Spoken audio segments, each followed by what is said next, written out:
Hello and welcome to the studio where we paint away the stress of everyday life here in Wales. And today I'm going to be doing a seascape, and I thought that would be fun because I've just come from the beach and I thought let's get in the studio and let's paint a seascape. But before we do that, let's have a look at the colours I'm going to be using, because I'm using a limited palette today. A limited palette. It's time to learn with our friend Clive. So grab your brush, have a great time.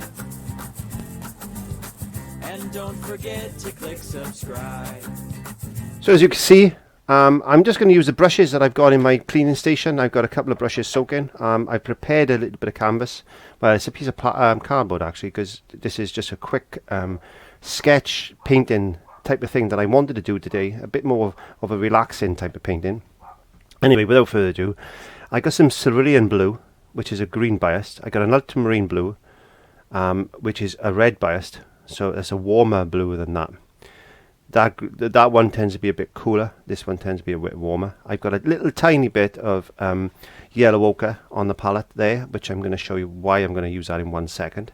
A bit of Mars Black, burnt umber, titanium white. Very, very limited type of palette, and that makes for fun painting. So I'm going to put some of my medium mix there, which I use all the time. And that helps the underbinding of paint, because acrylics tend to underbind a little bit sometimes if you add too much water to them. A lot of people add too much water when they're painting. That's not a good thing. The reason they say that is because people think by adding more water it's going to stop the paint from drying out quicker. In fact, it works the opposite way. The more water you add, the quicker it seems to dry out, in my experience. But you may have different experiences. I don't know. Anyway, what we got in here, we have got a size 20 short flat. I'm just going to dip that in and moisten up my brush, because I want the bristles to get a little bit moist. Because if you go in with a dry brush into some paint, what's going to happen is it's going to take out some of the moisture from the paint, and you don't want that. A little bit of white and a little bit of a little bit of white and a little bit of yellow ochre I wanted. Not cerulean blue. I wanted a little bit of yellow ochre to start with, because what I want to do is just put a little bit of warmth of yellow into this sky like that, and maybe just carry a little bit down to there. And these little sample paintings that I do go on to other larger paintings. So I like to be free. Sometimes I'll sell these little paintings. Sometimes I'll sell them because they just work out really nice, and I think, well, that's ideal. Now, we were discussing the other night on a live broadcast about selling artwork, and it's a bit difficult at the moment in the climate we find ourselves in, with the nasty virus that's plaguing the whole world, in fact, not just one country. So I'm just going to wash my brush very quickly. I'm going to get the hairdryer on that, because we don't want it to turn green, because that's the last thing we want is a green sky. And I've seen this, this is the picture that I've actually got stuck in my mind. I've got it stuck in my mind from the other day when I went down the beach, which I did. Okay, that's the wrong brush. This is the brush I wanted. I want to get some this French and ultramarine blue. I want a bit of burnt umber to it. I just want to darken that down. I want to make it slightly darker. Add in burnt umber to ultramarine blue, you'll find it's going to go more of a Prussian blue. So bear that in mind. If I'm going to need Prussian blue, add a little bit of burnt umber to some ultramarine blue, and just find a line. Want a nice, quick, easy line. Like that. And then let's get some of this cerulean blue in there as well, bringing in a bit of light with a bit of titanium white. I'm not worried about it being accurately straight. Now, when you're doing paintings like this, these are more studies, which are going to give you a little bit more flexibility. But I'll show you the reason I'm doing that in a second. I want a bit more dark coming in like this. It's a bit of flick here and a flick there, just a bit of a shadow type of effect. And I'm going to wash that brush out very quickly. I'm going to move on to another brush I've got in here. I should have a short flat. Yes, I have. I've got a short flat in there. I've got I don't know what that. Number 10 short flat. I want to get some cerulean blue and a little bit of that ultramarine blue now. Mixing the ultramarine blue and the cerulean blue together, so you can see the colour changing by using all these different colour mixes like that. It's going to make life a lot easier if you're adding a bit of white to that now. So you want that warmth of the ultramarine blue going into the coolness of that cerulean blue. Makes for a lovely colour. I'm picking up some white.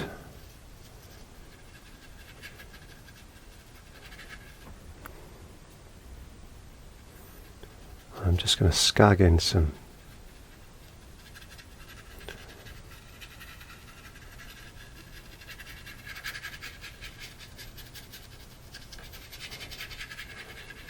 cloud shapes. I'm just using the edge of the brush like that.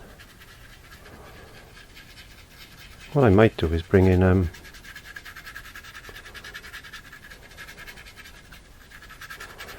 do another lesson on brushes. I think to let you know what some brushes do and some brushes don't do. The effects you can get with some brushes are pretty good, in fact. So I'm just adding more white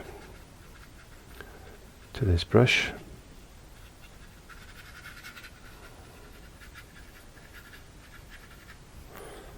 Let's bring some white down there.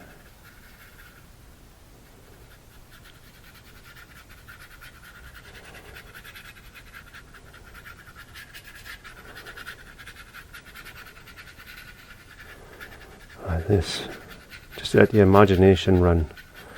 You can't make a mistake with paintings like this.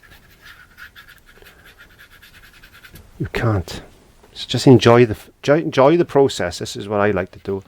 I like to enjoy the process, and just let the painting develop itself. That's the important thing. I'm making sure I'm not going to get my big head in shot. The important thing is just have fun. Now you can see the yellow in the background that I did earlier is starting to do its job by warming that sky up. So I'm not working hard at this painting at all. So we've already developed that misty type of background there with the water effects, and just bringing in some highlights on these clouds now, just with the edge of the brush. I want you to try and practice with little bits of cardboard and stuff and get these effects that you're looking for.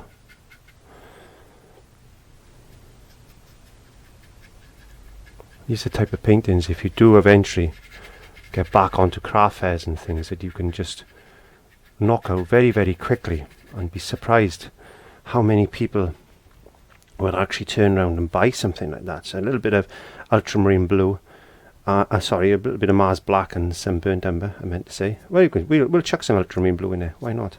Let's make it nice and dark. And let's put a big type of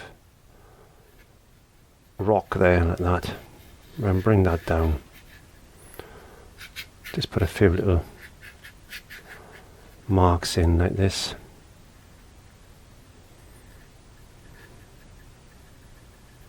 A little touch of white now, just to get the edges. Well, a little bit touch of white, just a touch of white, just to bring some highlight in.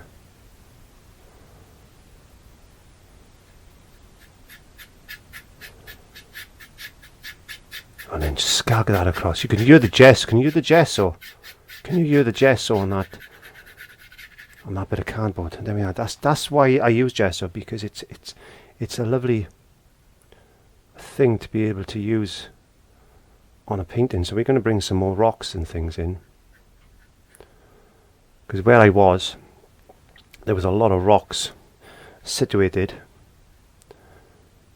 and the water was just like that.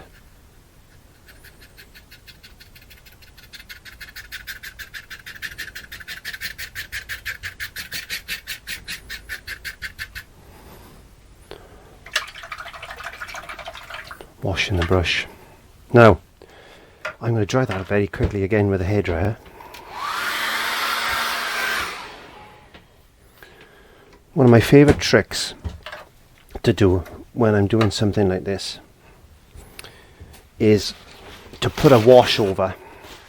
So what I'm going to do is, I got some zinc mixing white there, but I'm not going to use it. I'm going to use some of this titanium white. Now titanium white is very, very, very opaque, so be very careful when you do this.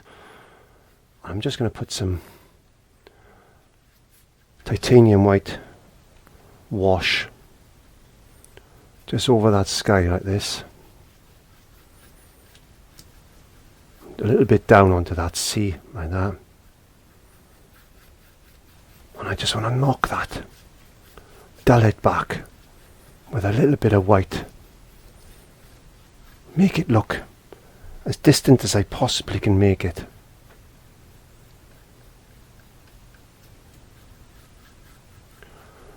There you go. A little bit more maybe, a little bit more, just a touch more, just a touch. It just makes it look very, very blurry, very, very distant. You've seen me doing this method in a lot of my paintings, and I quite like it because it does really set that, right back. So coming into some of this cerulean blue now and ultramarine blue together, I'm just going to mix a bit of that, and then I'm just going to very lightly, with a very light glaze of colour, just come over these rocks there like that, because I want to see a little bit of that rock under. Now with the medium mix that I use, that's that one. This one is available. You can thin your paints down virtually as much as you want, and it shouldn't really affect your paints too much because of the way it's actually been designed. Where if you just use water, there's a possibility of it flaking off, but I'm not worried about it flaking off in this particular instance, because the simple reason is that I'm using cardboard, so the paint is going to absorb more into the cardboard itself rather than cause me any problems. That's why I'm quite confident in being able to thin this down as I want it. So you can see it's quite a nice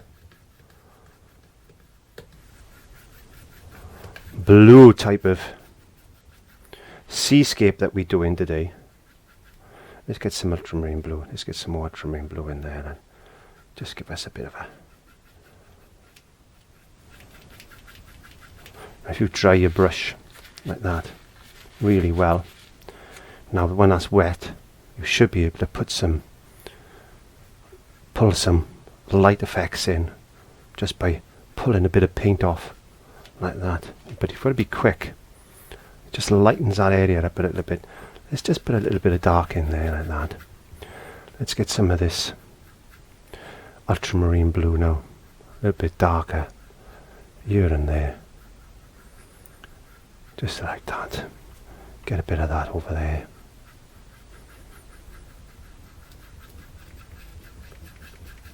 Now back into this little brush that we did the rocks on. I want to basically just darken up. I want to put some more shadows on top backs of these rocks like this, just to bring them forward. Bring them forward like that, because we've lost them because they've gone a little bit duller. So we just need to just bring in a little bit of shadow, just like this. Just where we think the rocks are just poking their little heads out from that stormy type of water, like this. All underneath there like that.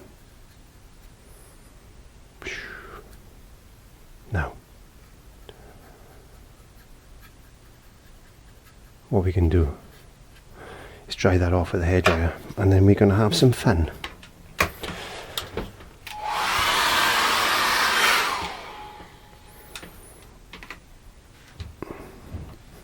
I'm going to grab, and I wasn't going to do this, but I'm going to do it. I've got a little fan brush, because I think the fan brush is an underestimated brush. We'll have to talk about brushes, I think. It's underestimated, this little brush, but it does some wonderful effects, because we can get these breakers just flying over there.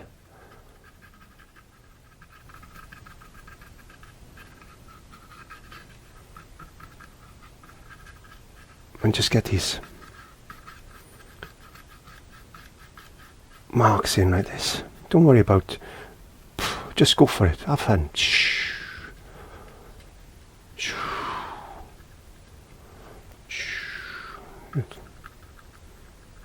All I see is just bushing over that like that. Dear me, look at that, it's coming in that little gap between those rocks, and it's all over the place. Another one there.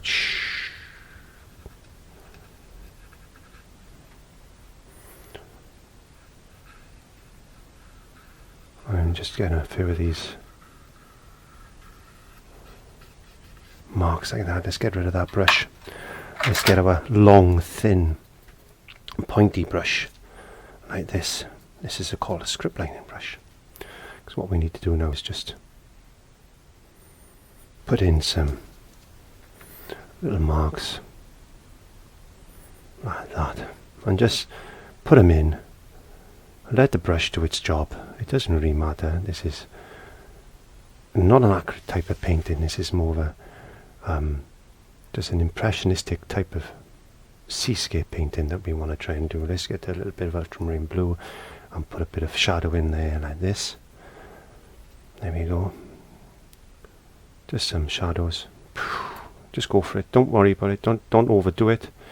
But on the other hand, don't worry about where these lines are going. Don't think about it. Just let the brush do what it needs to do. And that's what art's all about sometimes, is just being and just having fun. Okay. The other thing we could do, we could get a brush. We got our fan brush here. We got our fan brush. Let's get another brush. There we go. Let's get a bigger brush. I got a handle of a brush. I just want to hold it like that. Just want to hold it like that. I just want to just get some splash marks on it like that. Get your finger. There we go. We could get that really thin. We could get that really thin. Let's see if we can get some marks like this. And have fun. Have fun with it. There we go. Have fun. Just enjoy the entire process of painting. Make it look alive. There you go. And if you don't like anything, you can just rub it off like that. Look, you can get rid of some spots if you think they're too much. There you go. Or you could put this flat. You could put it flat down, get some paint, and you could just let some paint drip over it like that. Give yourself a nice little effect. You could play with this for hours and hours. You could play with it, enjoy it. Just all I wanted to do is just have fun, and just bring in some more shadows. Maybe just let that stand out a bit. There you go. Don't overdo it. Just all I want you to do is have fun. Have fun in the studio. Create something that you want. My paintings are about you to inspire you to paint, to get you to do something new, to get you to want to put paint to canvas or even cardboard in this instance. But I'm not going to go away today without putting a couple of my little birdies in, because I think this painting deserves a few seagulls. There you go. I think our painting deserves one or two seagulls. Have fun. Just let yourself loose. Just go for it, and don't have any constraints. Because as soon as you start to constrain yourself on a painting, guess what? You're going to struggle. And painting is all about being creating, being flexible, having fun, enjoying yourself. Don't worry about the outcomes. And that's all I'm trying to show you on this channel. So have fun. I'll see you next time. Bye bye.